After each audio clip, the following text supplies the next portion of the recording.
Fala galera, Gutão aqui na área novamente. Espero que vocês estejam bem, né? Mercadão voando pós a eleição do Trump. E vamos ver, né? Bastante gente mandando bastante coisa, mas hoje eu vou falar aqui sobre um ETF que eu carrego, tá? Na física. Lembrando sempre que não é uma recomendação, esse vídeo nada mais é do que educativo e tentando ajudar vocês a investir um pouquinho melhor, ou pelo menos um pouquinho mais de conhecimento, tá? Esse ETF é muito legal, é o VGT, espero que o cursor apareça para vocês aqui, que é o Vanguard Information Technology ETF, tá? Vanguard é uma das maiores gestoras do mundo, assim como a iShares, que pertence a BlackRock, e tudo mais, tá?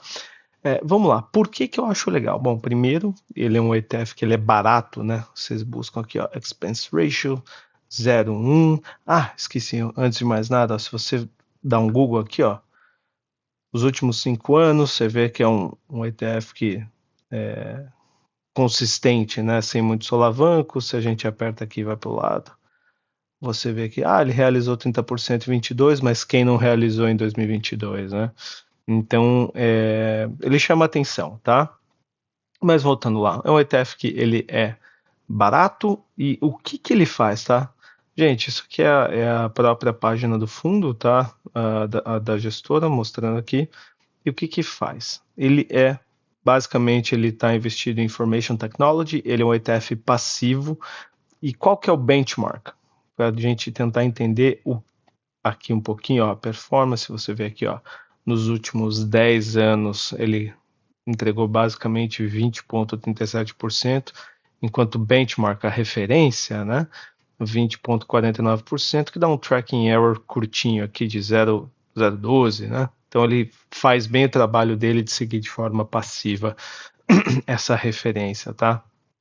Mas vamos lá.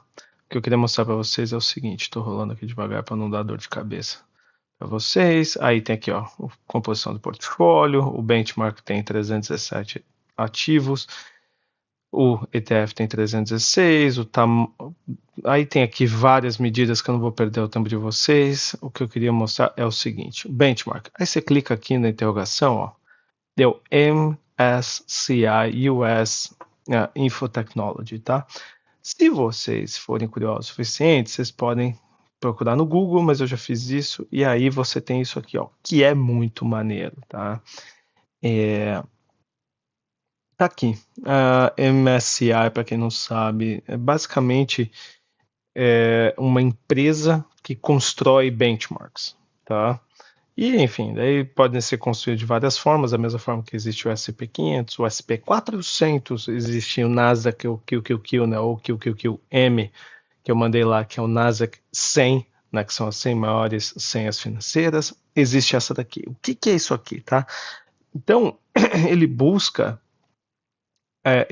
essa referência que investe em tecnologia da informação, basicamente na Information Technology, e aqui vocês veem, tá?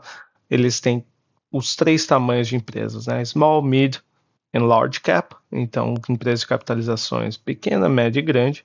Mas o que que é bacana? Se vocês olham aqui para baixo, vocês têm os maiores constituintes aqui no canto direito superior, Apple, Nvidia, Microsoft, Broadcom, Salesforce e por aí, e assim sucessivamente, tá? E abaixo aqui à esquerda, que eu acho bem interessante, como que ele está distribuído, né?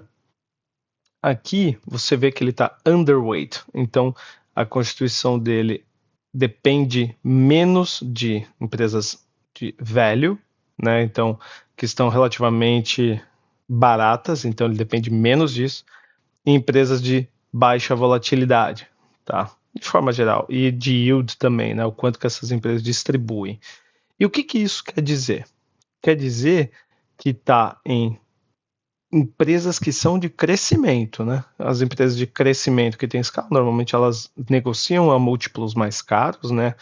PI aqui, Price to Earnings, PL no Brasil, preço-lucro, né? Elas têm uma maior volatilidade justamente por serem negociadas mais caras, elas acabam sendo um pouco mais sensíveis a momentum, né? A sentimento do mercado. E aí você vê exatamente isso, ó, ele está overweight, né? está carregado em ações de momentum, então ações que estão crescentes, e qualidade, que são empresas que têm um balanço bom, tá? E de forma também interessante, isso aqui, ó. Aqui você tem uma quebra por setor. Então você tem aqui software 15%, semicondutores quase 30%, que tende a subir bastante, quase metade disso, né, sendo a Nvidia, mas tende a subir bastante por conta de inteligência artificial e tudo mais, tá?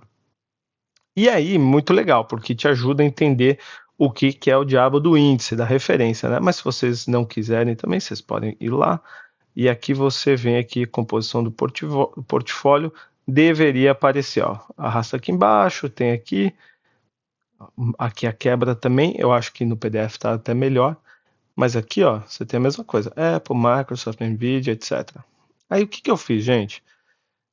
Como é que a gente monta um portfólio, né? Aonde que isso cabe dentro de um portfólio? Para mim, ela é complementar ao QQQM, é a parte de crescimento do portfólio, né? Se você pensa em ter exposição a ações, eu acho que ter SP500 é importante, principalmente para você ter exposição às 500 maiores, e ele se autorrecicla, né? Se a empresa deixa de estar entre as 500 maiores, ela sai dali e você tem a nova entrante, e assim vai.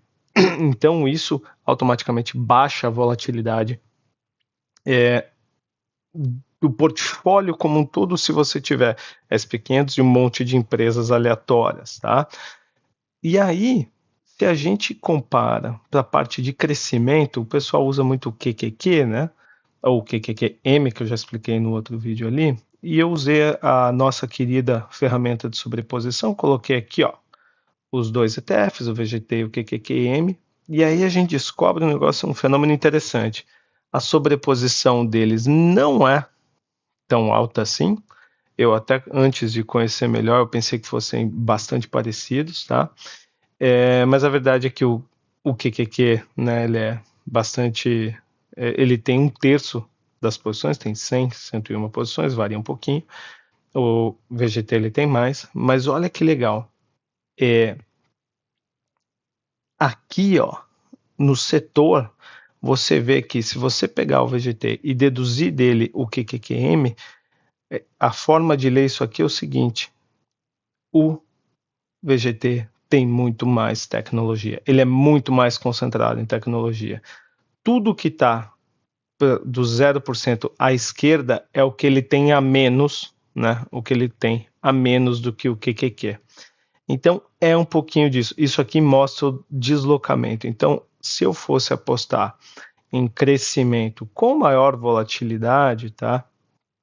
Eu usaria também o VGT no meu portfólio, que é o que eu faço, tá, gente? Lembrando que isso não é uma recomendação de investimento, lembrando que isso também não é uma oferta.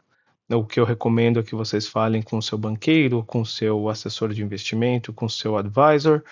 Para isso, me mandem dúvidas se tiverem, claro, mas eu acredito bastante que se a visão for de longo prazo e você tiver uma tolerância que seja razoável a risco e volatilidade, este ETF, o VGT, ele pode sim ser parte importante do crescimento dos seus recursos ao longo dos anos. E não estou falando 1 ano, 2, 3, estou falando de 10, 20, 30.